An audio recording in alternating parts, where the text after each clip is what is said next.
Hi friends, நேற்று பார்த்தீங்கன்னா தாராபுரத்தில் friend ஒருத்தவங்க இருக்காங்க.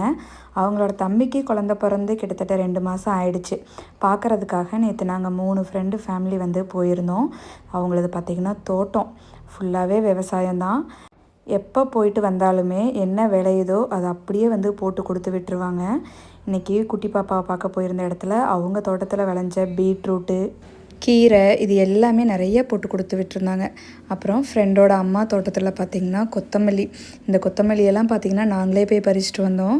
இதெல்லாம் அறுவடை முடிஞ்சு தோட்டத்தில் மீதி இருக்கும் இல்லையா, அதுவே அவ்வளோ இருக்குது, தோட்டத்தில் படர்ந்து இருக்குது. நம்ம வேணுங்கிறத பறிச்சுட்டு வந்தாச்சு. காயில் பார்த்திங்கன்னா பரங்கிக்காய், அதுக்கப்புறம் புடலங்காய் இது எல்லாமே எடுத்துகிட்டு வந்திருந்தோம். எங்களுக்கு வேணுங்கிற அளவு மட்டும் எடுத்துகிட்டு வந்துட்டு காலையில் பார்த்திங்கன்னா எல்லாத்துக்குமே பிரித்து எடுத்து வச்சிட்டேன்.